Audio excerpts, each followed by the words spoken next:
नमस्कार, election heat में आपका स्वागत है। मैं हूं राजेश सक्सेना। देश की 102 लोकसभा सीटों पर लगातार मतदान जारी है। सुबह से जिस तरह से मतदान शुरू हुआ, लगातार वो बढ़ता ही जा रहा है। मध्य प्रदेश की अगर हम बात करें तो मध्य प्रदेश की 6 लोकसभा सीटों पर वोट डाले जा रहे हैं। अभी तक का अगर वोटिंग ट्रेंड की हम बात करें तो तकरीबन 44% से ज्यादा मध्य प्रदेश में वोट डाले जा चुके हैं। दूसरी तरफ छत्तीसगढ़ की अगर हम बात करें तो छत्तीसगढ़ की एक लोकसभा सीट बस्तर पर सुबह से ही मतदान जारी है और अभी तक का जो ट्रेंड है, अभी तक का जो वोटिंग परसेंटेज है, तकरीबन 43% के आसपास वोटिंग परसेंटेज है। यानी कि एक बेहतर वोटिंग परसेंटेज हम छत्तीसगढ़ को लेकर कह सकते हैं। लगातार जिस तरह से पोलिंग बूथ्स पर बस्तर में लंबी लंबी कतारें वहां पर देखी जा सकती हैं। दूसरी तरफ कहीं ना कहीं जो नक्सलियों ने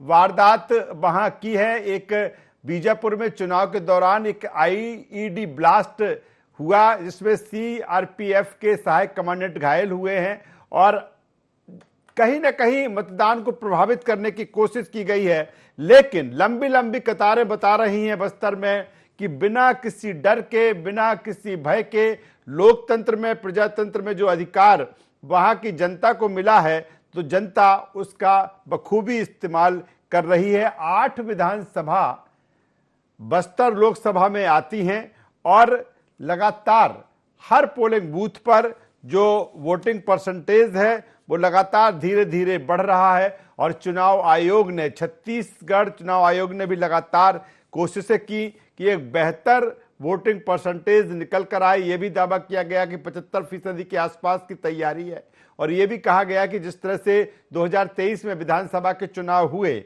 और उसमें जो तैयारियां हुई, उसके कारण लोकसभा चुनाव में आयोग को, निर्वाचन आयोग को कहीं ना कहीं आसानी हुई कि एक बेहतर तरीके से लोकसभा चुनाव में ही हम उसका जो मतदान है वो बेहतर तरीके से संपन्न करा सके। तो लगातार वो तस्वीरें भी हम आपको दिखा रहे हैं कि किस तरह से लोग मतदान केंद्र पर पहुंचे, अपने मताधिकार का उन्होंने प्रयोग किया उत्साह उमंग के साथ।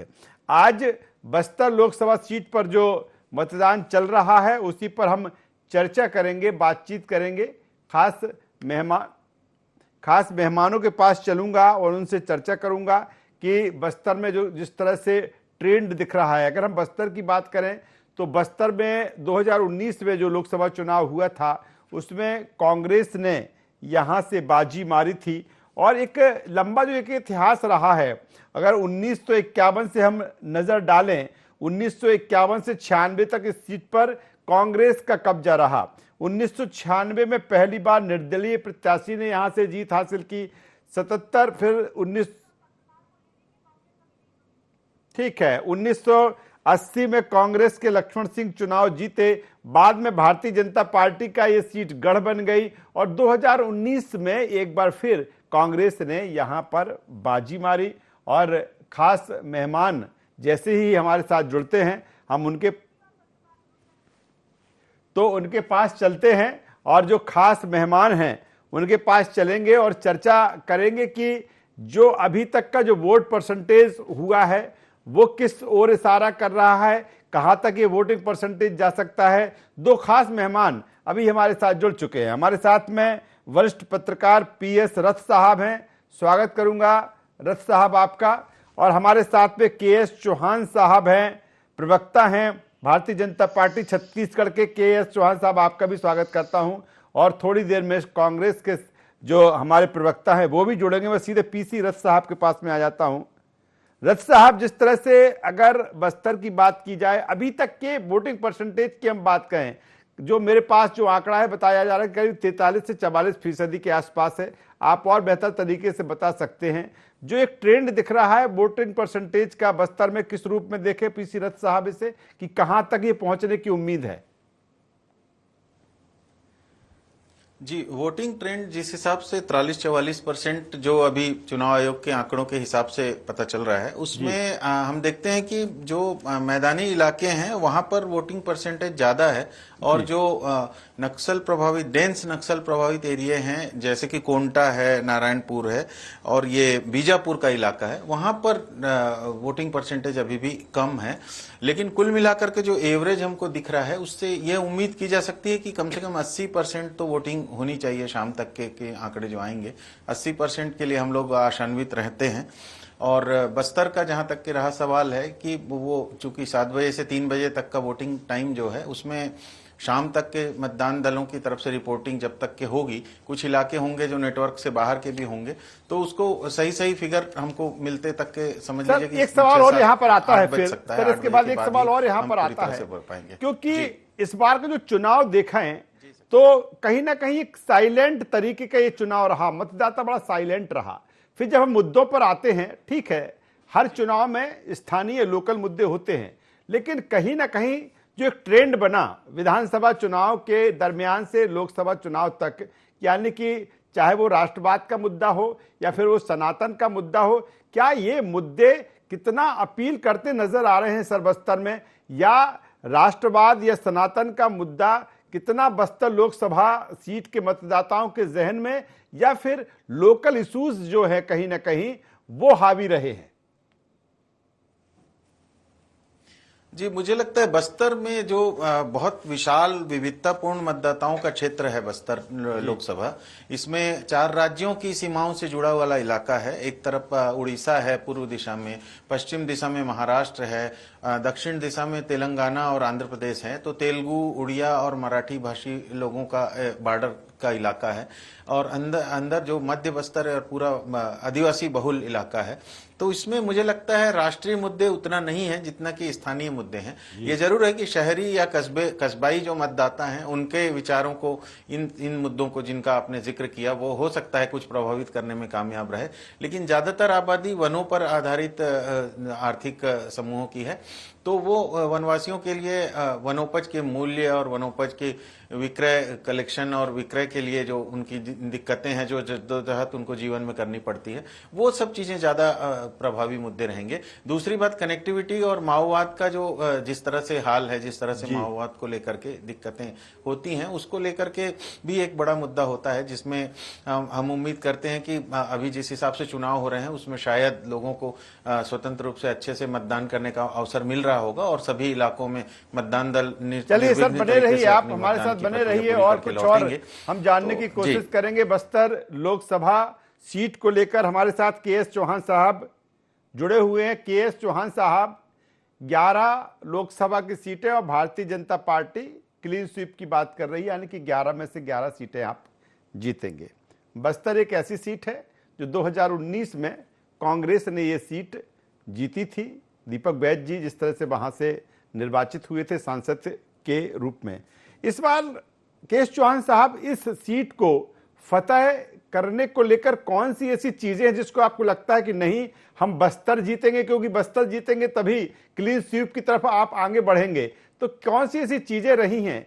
क्या मोदी जी का चेहरा, डबल गारंटी, ये तमाम सारी चीजें, या फिर कौन सी ऐसी चीजें जिसको आपको लगता है कि नहीं, बस्तर का जो मतदाता है, बस्तर की जो जनता है, वो आपकी तरफ आकर्षित होगी और वो आपको यहां से विजयश्री देगी?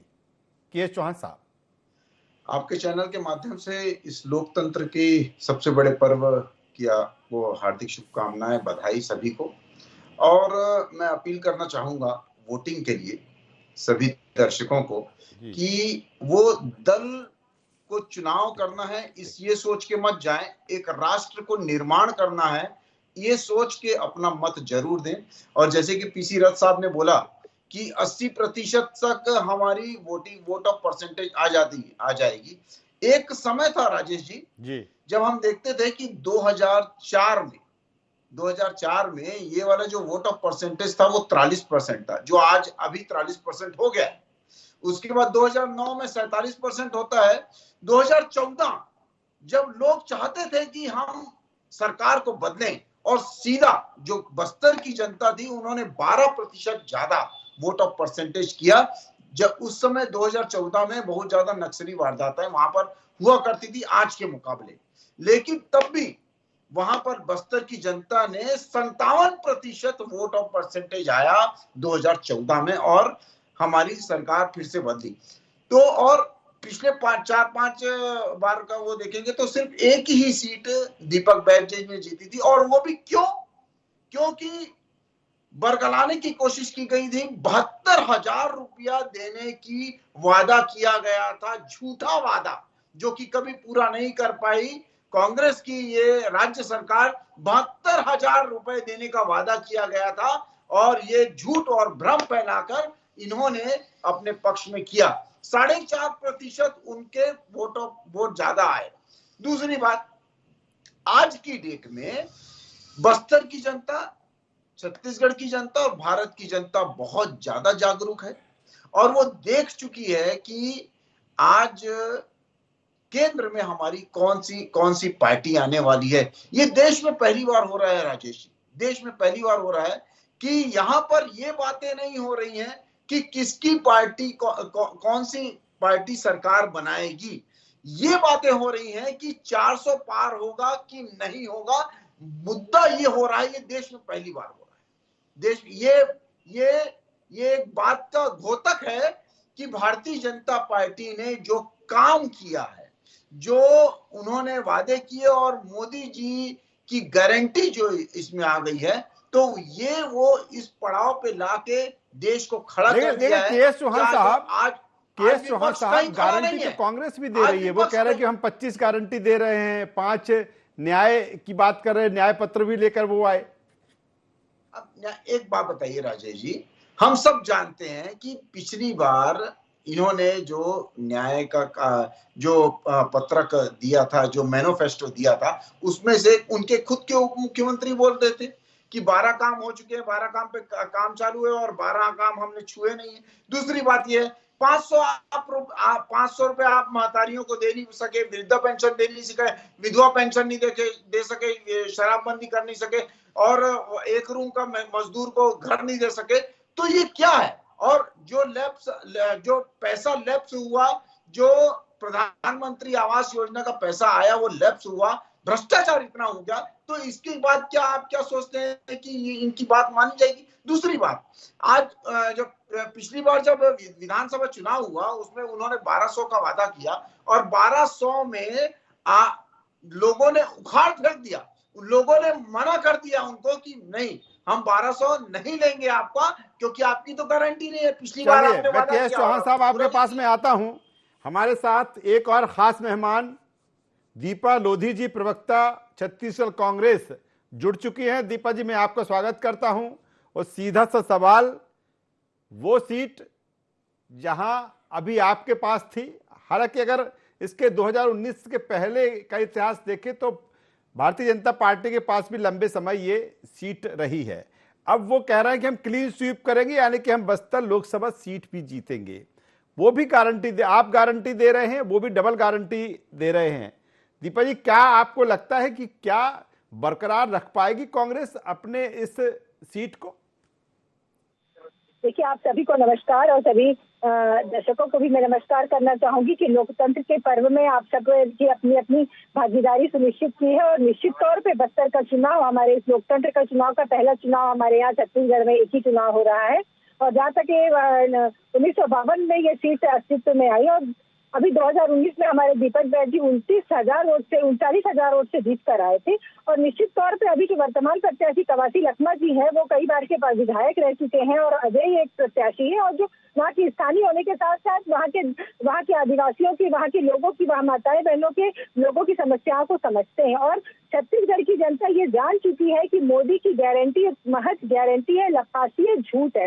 इनके नेता आते हैं, झूठ परोस के जाते हैं, हमारे छत्तीसगढ़ की भोली भाली जनता को ठगने का काम करते हैं भारतीय जनता पार्टी के लोग। यही ये कह गए थे कि नगरनार का स्टील प्लांट नहीं बिकेगा। आप देखिए, दीपम वाली साइड में आज भी बेचने के लिए इनकी प्रक्रिया चालू है। रावघाट परियोजना, जिससे कि हमारे भिलाई स्टील प्लांट भी कहीं न कहीं संबंधित है, ये 10 साल से क्यों नहीं चाहिए? भारतीय जनता पार्टी की सरकार अगर 10 साल से सरकार शासन कर रही है, तो ये लोगों के लिए क्या कर रही है? केवल महंगाई बढ़ाने का 2014 के इनके वादों को देख लीजिए, 2019 के इनके वादों को देख लीजिए, और 2023 के अभी वर्तमान में 2024 नीता जी, लेकिन उन्होंने गारंटी दी। आप पहले 23 में पूछते थे उनका चेहरा कौन, उन्होंने यहां पर बता दिया कि मोदी हमारा चेहरा है। उन्होंने गारंटी दी, तो वो गारंटी छत्तीसगढ़ की जनता ने उस गारंटी में विश्वास किया और यही कारण है कि भारतीय जनता पार्टी की वहां पर सरकार बन गई। अब वो गारंटी से आगे बढ़ गए हैं, वो अब डबल गारंटी दे रहे हैं। अभी आप गारंटी पर ही आए हैं। यही डबल गारंटी में रावघाट परियोजना चालू हुई थी। यही डबल गारंटी, डबल इंजन की सरकार में नगरनार प्लांट को बेचने के लिए हमारे सरकार के पैसों को बेचा गया और निजीकरण करने के लिए लालाई थे। आप ये बताएं, वनाधिकार पट्टा कांग्रेस पार्टी ने दिया, इन लोगों को वनोपज का 7 वनोपज से 67 वनोपज की एमएसपी में खरीदी हमारी कांग्रेस पार्टी ने की। बच्चे महिलाओं की कर्जा माफ हमारी कांग्रेस पार्टी ने, किसानों का कर्जा माफ हमारी कांग्रेस पार्टी। भारतीय जनता पार्टी ने केवल ठगने का काम किया। अभी वर्तमान में हम 5 न्याय और 25 गारंटी के साथ हम अपने भारत के लोगों के बीच हैं और हमारे यहाँ जो शिक्षित लोगों के लिए, पढ़े लिखे बच्चों के लिए अप्रेंटिस के माध्यम से 1 लाख रुपए देने का, महिलाओं को चलिए जवाब ले लेता हूँ। के चौहान साहब को जवाब दे रहे हैं। किसानों को, नीता जी, आप बताइए ना, नीता लोधी जी, मोदी जी ने कहा था 2014-19 में कहा था किसानों की आय दुगनी हो जाएगी 2022 में, हुई क्या? बोला तो 20 करोड़ रोजगार देंगे, मिले क्या 20 करोड़ रोजगार? क्या नीता जी ठीक है, ये तमाम सारे मुद्दे आपके पास होते हैं। नीता जी, तमाम सारे मुद्दे आपके पास होते हैं, क्या एक बेहतर तरीके से आप जमीन पर उनका नहीं उतार पाते, जनता तक नहीं पहुंचा पाते? क्योंकि इन मुद्दों की तो लंबे समय से कांग्रेस बात करती आई है। देखिए, जमीन में उतरे हैं तभी। आप देखिए 350 स्कूल जो बंद पड़े थे उसको कांग्रेस कमेटी ने खुलवाया, कांग्रेस की सरकार ने खुलवाया। चलिए ठीक है नीता जी, मैं के एस चौहान साहब कुछ कहेंगे, उसके बाद पीसी रथ साहब के पास में आऊंगा। के एस चौहान साहब अपनी बात रख लीजिए, फिर मैं वरिष्ठ पत्रकार रथ साहब के पास में आऊंगा। के एस चौहान साहब। राजेश जी, बस्तर लोकसभा सीटों में 8 विधानसभा आती है और 8 विधानसभा में पिछली बार इनके 8 विधानसभा में कांग्रेस का कब्जा था। आज 5 में भारतीय जनता पार्टी है और वोट ऑफ परसेंटेज पिछली बार से भारतीय जनता पार्टी का 10% बढ़ चुका है भारतीय जनता पार्टी के पक्ष में बस्तर लोकसभा सीटों में। मैं ये बोलना चाहता हूं कि क्या इसीलिए जनता क्या बेवकूफ है क्या? जनता जागरूक नहीं है बस्तर की? जो आपने बहुत ज्यादा हित में काम किया और हमने भारतीय जनता पार्टी ने अहित में काम किया, तब भी हमारे को वोट दिया। जनता बेवकूफ नहीं है, जनता जागरूक है और तुम्हारे झूठ और लफाजी बातों के कारण ही, आपकी वादा खिलाफी के कारण आपने बस्तर को बस्तर नहीं समझा, आदिवासी को आदिवासी नहीं समझा। इसके कारण आज आपकी ये हालत हुई है कि बस्तर की जनता ने आपको उखाड़ के फेंक दिया है, उजाड़ दिया है आपको। ये जनता ने जवाब दिया है आपको, हमने नहीं, जनता ने जवाब दिया है। इसीलिए भारतीय जनता पार्टी आज बस्तर की जनता किसको वोट देने जा रही है राजेश जी? आज 80 करोड़ लोगों को जो मुफ्त राशन दिया गया है, 50 करोड़ लोगों का जनधन खाता खोला गया है, 34 करोड़ लोगों का आयुष्मान कार्ड बनाया गया है, 25 करोड़ लोग जो गरीबी रेखा से ऊपर आए हैं, 11 करोड़ लोग जो चलिए वक्त की कमी है, मैं फाइनल कमेंट्स के लिए पीसी रथ साहब के पास में आ जाता हूं। पीसी रथ साहब, क्लोजिंग कमेंट्स आपका चाहूंगा। आपने जिस तरह से कहा बस्तर को लेकर, ठीक है, बिल्कुल, अगर जब बस्तर की बात आती है तो फिर नक्सलवाद की बात आ जाती है। वो तमाम सारी चीजें जो वो डेवलपमेंट, चाहे सड़क, बिजली, पानी की बात कर ली जाए या संचार की बदहाली की भी हम बात कर ले, तमाम सारी चीजें हैं। लेकिन रथ साहब, जिस तरह से कैंडिडेट सिलेक्शन रहा है भारतीय जनता पार्टी की तरफ से और कांग्रेस की तरफ से, चूंकि अगर हम कांग्रेस की बात करें तो कवासी लखमा जो कि उनके विधायक, उनको लड़ाया है, और महेश कश्यप, तो किस रूप में ये मुकाबला है, किस तरह से बस्तर की जो जनता है, क्योंकि कहा जा रहा है कि जो मुकाबला दोनों के बीच में है, हालांकि अन्य कैंडिडेट भी हैं, किस रूप में देखते हैं सर इस कैंडिडेट सिलेक्शन को? जी सक्सेना जी, कैंडिडेट चयन में यहाँ तक जो जन चर्चा है उसके मुताबिक तो ये है कि कैंडिडेट चयन में कहीं ना कहीं कांग्रेस जो है वो वजनदार दिखाई देती है कैंडिडेट के चयन के हिसाब से बस्तर की दोनों लोकसभा सीटों में। एक तो बस्तर की लोकसभा सीट जिसपे अभी चुनाव है और दूसरा कांकेर लोकसभा सीट जो उसके बाद चरण में चुनाव जहां पर होंगे। बस्तर में क्या है कि जो महेश कश्यप हैं वो विश्व हिंदू परिषद और संघ के दूसरे आनुषंगिक संगठनों से जुड़े रहे लंबे समय से, बजरंग दल वगैरह से, लेकिन उनका राजनीति के रूप में उस तरह से, राजनीतिक व्यक्ति के रूप में उनकी छवि उस तरह से नहीं है। और इसकी तुलना में जो 5 बार के विधायक कवासी लखमा है वो मंत्री भी रह चुके हैं, अभी लेटेस्ट भूपेश मंत्रिमंडल में मंत्री थे, वो आबकारी मंत्री। तो उनकी एक पहचान पूरे 6 जिलों में फैला हुआ 8 विधानसभा के जो जितने कैंडिडेट हैं, जितने राजनीतिक तौर पे जागरूकता के साथ उनकी पहचान है, और वो विधानसभा में भी अच्छे परफॉर्मर विधायक के रूप में रहे हैं। कई बार वो अलग अलग प्रश्न उठाते रहे हैं, तेज तर्रार माना जाता है क्योंकि उनके मुकाबले भाजपा के कैंडिडेट की स्थिति कमजोर है। लेकिन उनके पास भाजपा के पास जो बात है वो मोदी जी का चेहरा कैंडिडेट और कमल छाप स्थिति कमजोर है। लेकिन जिस तरह से पीएम नरेंद्र मोदी का नाम जुड़ा, जिसमें डबल इंजन की सरकार का नाम जुड़ा, जिस तरह से मोदी की गारंटी का नाम सुना, वो यही जुड़ा। यही कारण है कि महेश कश्यप की अगर हम बात करें तो वो वजनदार दिखने लगे कवासी लखमा के सामने। बिल्कुल नहीं, व्यक्तित्व के रूप में कवासी लखमा का व्यक्तित्व वजनदार है, लेकिन पार्टी की पहचान और पार्टी के कैडर की उपस्थिति फील्ड में जो है, उस लिहाज से भाजपा के कैंडिडेट को वजन मिलता दिखाई देता है। उनके पास कमल निशान का चेहरा और मोदी जी का चेहरा है, उस लिहाज से वो अपनी दावेदारी कर रहे हैं और उनकी पूरी लड़ाई उसी तरह से। चलिए, बेहतर बात साहब कर रहे हैं। चूंकि वक्त की कमी है, तीनों मेहमानों का यहां पर मैं धन्यवाद करता हूं, शुक्रिया करता हूं। तो जिस तरह से मतदान लगातार बस्तर लोकसभा सीट पर चल रहा है, पहले चरण में बस्तर की एक जो सीट है, छत्तीसगढ़ की एक जो सीट है बस्तर, वहां पर लगातार, और जो वोट परसेंटेज बताया जा रहा है कि बेहतर है और आगे जाएगा, 75 से 80% के आसपास जाएगा। लेकिन इस बीच दावे वादे भी हैं। लेकिन कुल मिलाकर लोकतंत्र प्रजातंत्र में जनता ही सर्वोपरि है और जनता अपना काम कर रही है, मतदान केंद्र तक पहुंच रही है, वो वोट डाल रही है और अपने मनपसंद का कैंडिडेट चुनने के लिए आगे आ रही है। इलेक्शन हीट पे बस इतना ही। i24 पर खबरों का सिलसिला लगातार जारी है। अब बने रहिए हमारे साथ। नमस्कार।